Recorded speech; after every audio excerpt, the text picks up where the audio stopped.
बिस्मिल्लाहिर्रहमानिर्रहीम। अस्सलाम वालेकुम बिरादरान अजीज़। मैं अपने चैनल प्रोफेसर तनवीर सादिक से आपसे मुखातिब हूँ। आज काफ़ी दिन हो गए हैं, इसलिए मैं फिर रियाजी की बात कर रहा हूँ। एक बच्चे से मुलाकात हुई, शतरंज का चैम्पियन था। तो मुझे उसने कहा कि आप पता नहीं मैथ कैसे पढ़ाते हैं कि लोगों को समझ आ जाती है। मैं तो पढ़ता रहा हूँ, मुझे तो आज तक समझ नहीं आई। मैंने कहा शतरंज कैसे खेलते हो? कहने लगा कुछ चालें आगे पीछे करता हूँ, मोरों को अपने हिसाब से चलाता हूँ, एक लश्कर आगे चलाता हूँ प्यादों का, और ये खेलता हूँ इसमें। मैं कहा देखो इसमें दो तीन बातें हैं। तुम कैलकुलेट करते हो कि अगली चाल क्या होगी, बड़ा सोच के। कहता बिल्कुल करता हूँ।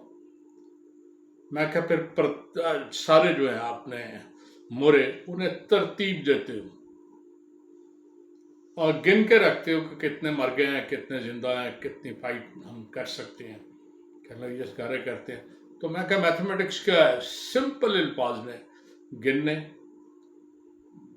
मापने और तरतीब देने का नाम मैथमेटिक्स। ये बड़ी बुनियादी डेफिनेशन मैंने सुनी। और मैं कहा तुम शतरंज कहते हो? शतरंज तो इस बुनियादी तौर पर खेल ही मैथमेटिक्स का है, ये मैथमेटिशियंस की इजाद है। कहते हैं जब ये कभी इजाद हुआ, बाद लोग कहते हैं हिंदुस्तान वालों ने, बाद कहते हैं फारसी, ये जो फारस जो 1935 में ईरान जिसका नाम हो गया था, ये फारस के लोगों की इजाद है। बहरहाल ये यहीं मशरक़ के इसी इलाके में किसी की इजाद है। तो कहते हैं जब ये इजाद हुआ तो वज़ीर ने जब इसे देखा तो बड़ा खुश बादशाह के पास ले गया कि मैं आपके लिए एक गेम लाया। उसने बादशाह को दिखाई, बादशाह बहुत खुश हुआ। उसने वज़ीर को कहा कि क्या मांगते हो, मैं तुम्हें इनाम देना चाहता हूँ। दुनिया का असूल रहा है, अब कुछ बेहतर सूरत हाल हो गई है, वरना लोग तीन चीज़ों के पीछे भागते थे, जन, ज़र और ज़मीन। लोग कहते थे कुछ औरतें मिल जाएं, कुछ पैसे मिल जाएं, कुछ ज़मीन मिल जाए, ये उनकी सारी खुशी थी। बादशाह ने उसे इन तीनों चीज़ों की पेशकश की, लेकिन उसने इनकार कर दिया। उसने कहा मुझे थोड़ी सी गंदम चाहिए। बादशाह ने कहा कितनी? उसने कहा बड़ी सिंपल है, ये जो 64 खाने हैं ये शतरंज के, इन पे थोड़ी थोड़ी गंदम रख के आपने मुझे दे देनी है, मैं आपको बता देता हूँ किस हिसाब से।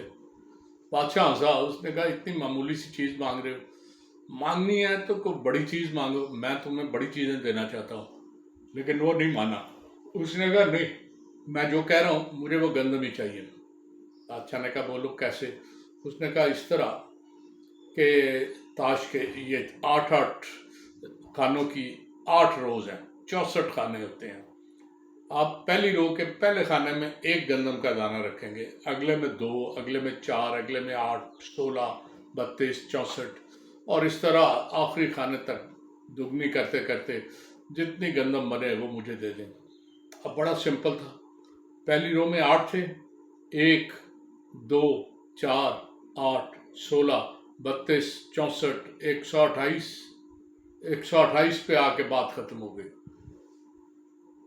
अब दूसरी रो शुरू हुई तो 256, 512, 1024, 2048, 4096, 8192, 16384 और आखिरी खाने में 32,768 गंदम के दाने आने थे। जब ये इतनी कैलकुलेशन हो गई तो ये सिर्फ 2 खानों की थी, तो बादशाह परेशान हो गया। अगले खाने में 32,768 का डबल जो था वो था तकरीबन 65,536। इतने दाने तकरीबन एक बोरी में आते हैं।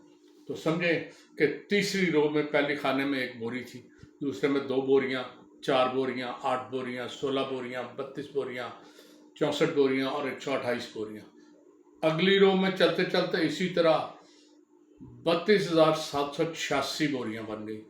अभी 4 खाने हुए थे, 4 मजीद खाने थे। वो तो परेशान हो गए। उन्होंने कहा ये गंदम कैसे सप्लाई करेंगे। बादशाह ने कहा गोदामों में देखो जितनी है। जो कैलकुलेशन करने वाले थे उन्होंने आके इतला दी कि ये जितनी गंदम दरकार है ये तकरीबन 75 बिलियन, मिलियन नहीं बिलियन टन के बराबर है आखिरी खाने तक पहुंचते पहुंचते। तो इतनी गंदम दुनिया में कहीं अवेलेबल नहीं। इतनी गंदम के लिए हमें कम से कम 100 से 150 साल तक की पैदावार संभाल के रखनी होगी, तब इतनी गंदम इकट्ठी हो सकती है। तो क्या हुआ बाकी तो मैं नहीं जानता, लेकिन ये मैथमेटिक्स का एक खूबसूरत सवाल था। तो ये जो शतरंज है इसमें बादशाह है, एक मलका है। पहले वो वज़ीर होता था, लेकिन जब से ख़वातीन का राज बहाल हुआ है या ख़वातीन ज़ोरदार हो गई हैं, इन्होंने वज़ीर को उठा के परे फेंक दिया है, उसका नाम मलका रख दिया है। तो अब बादशाह, मलका, सिपा सलार, किले, प्यादे, ये सारी बुनियादी तौर पे मैथमेटिक्स और रियाजी की गेमें हैं और आप इससे एंजॉय करते हैं। बहुत बहुत शुक्रिया। मेरे चैनल को सब्सक्राइब कर दें, बेल के आइकन को भी दबा दें। आपसे मुलाकात होती रहेगी। अल्लाह हाफिज़।